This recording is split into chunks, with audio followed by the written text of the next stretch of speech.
2 summers ago, I would skate home every single day at lunch because I didn't want to be seen alone, just walking around aimlessly at school. And saying that, I have this particular memory of the rain just going crazy and me like totally fucking up my skateboard, totally making it like rusty and like creaky, whatever. And I remember like going full speed trying to get to my house as fast as possible, not really caring if I fell over. I just remember seeing a group of friends just laughing in the rain and just having fun. And I remember being an introvert, but also still wanting that connection and kind of wishing that I had that. I was this awkward negative boy who would want to be with me. Well, apparently a lot of people, because suddenly I was in high school and I had friends in every class. I had people to hang out with at lunch, girls who would stop me in the halls, and it felt pretty good. It was like a nice hit to my, no, a nice like fist bump to my ego. But what changed? What did I actually do? Well, I'm not gonna sugarcoat it. I literally did this. Going into high school, I said that I was going to do this, and it actually transformed me so much. I spoke to 100 people in 30 days, and I didn't actually end up counting. I didn't end up actually counting. I just spoke to everybody that I could, and I just worked on my social skills like that. It was so damn simple. And right now I hear that primal monkey brain of yours coming up with excuses for why you can't do this. What if it's awkward? What if I don't know what to say? What if people don't like me? Just before I got into high school, I decided I was sick of being so like socially totally inept and not being able to speak at all. So I was starting to speak to just everybody. So one of the days when my grade 9 ended and I was gonna go to high school, there was this party at a lake that I was not invited to. Neither was my friend and this other guy that I kind of knew, and we were kind of friends, but we didn't really hang out much. We went to the lake and we just kind of hung out together, and what ended up happening was that on the way back from the lake, we were just talking, we were making jokes, and then just, I don't even know how it brought up, it just came up, but something awkward happened. I'm kind of sharing this with you, it's kind of personal, I guess, but I remember telling this guy that when I was younger, when I was like little, like 5 or something like that, I used to walk like a crab because I didn't like the way my nuts felt in between my legs. Now imagine how awkward that was when I looked for a laugh and I just got a blank stare. Nah, bro, it was so tough. It was so tough. The reason I tell that story is because the only one who will remember the awkward things that you do is yourself. Because everybody is so kind of wrapped up in themselves doing awkward things, and so many people are just focused on the awkward shit that they are doing in their own lives, that even if you do something awkward, they'll forget about it. It's just a blip in their life. And in fact, the people who are truly secure in themselves, if they see you do something awkward, they won't mind.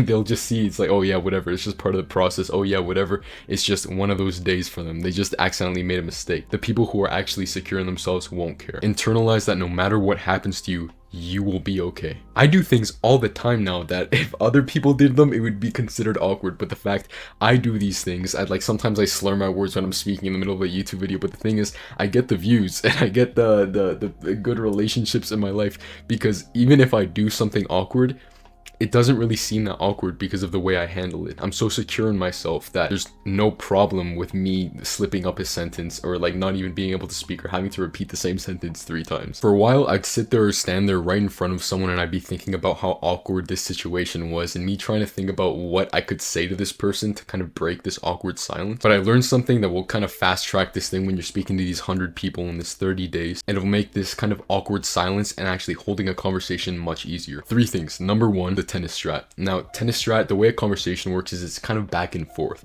So when somebody asks you a question, you don't just answer. You need to give them an opening. You need to give something for them to go back and forth with. If somebody says, yo, how was the weather last week? I don't know. They would probably know. I'm just making something up. And then you say, oh yeah, it was good, period. Like, if you don't say anything after that, what are they gonna say? Oh, that's cool. What did you do? Oh, I enjoyed the weather.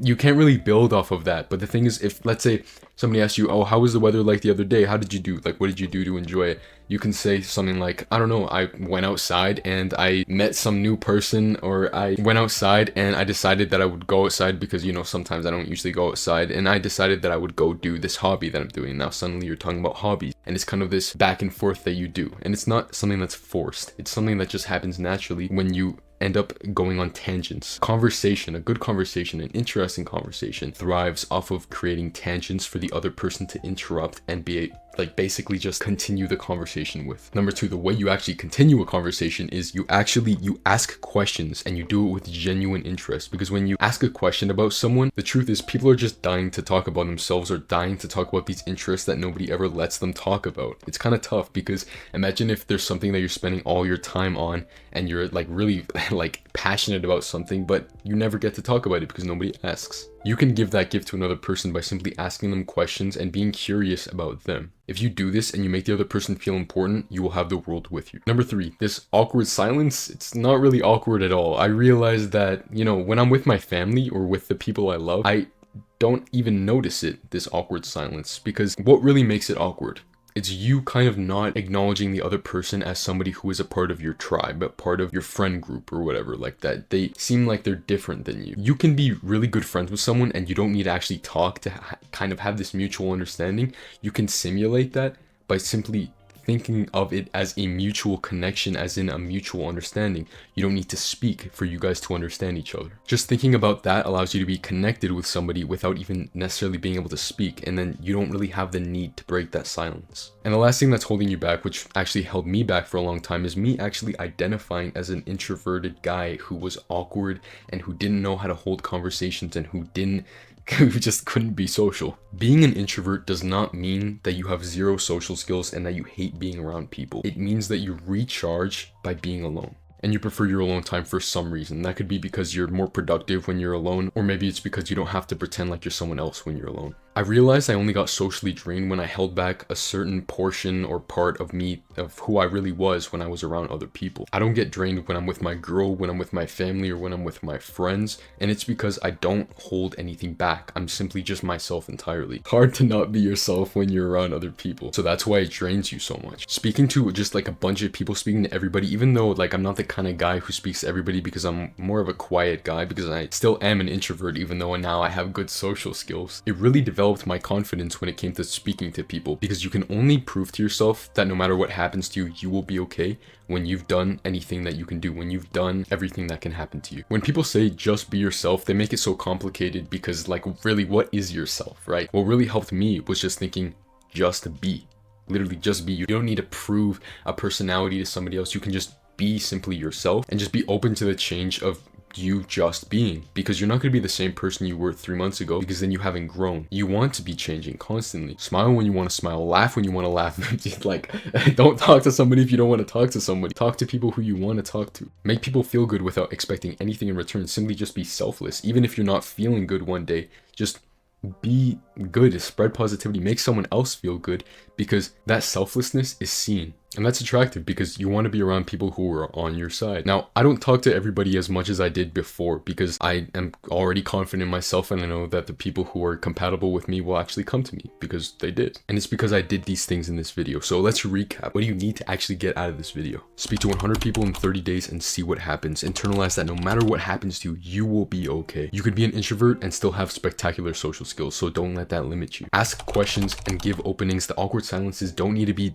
weird, and just be. It's always been my dream to make money through helping people who used to struggle, just like how I did, get the things that they want to get. Confidence, a body they're proud of, a feminine girl that loves them, a valid following on YouTube, status within their friend group, status within their school, and all the while having a great mental health and actually being happy.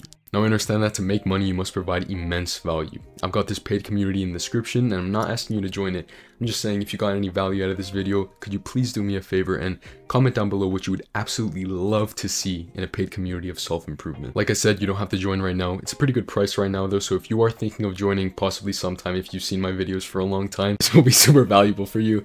So if you do decide to go in before I up the price, I can't wait to see you there, and we got this, bro. I'll get you your girl, I'll get you that body, and I'll get you that mental health back on check, bro. Trust. Regardless, I love you, bro. Take action. Here's another video on social skills that has immense value.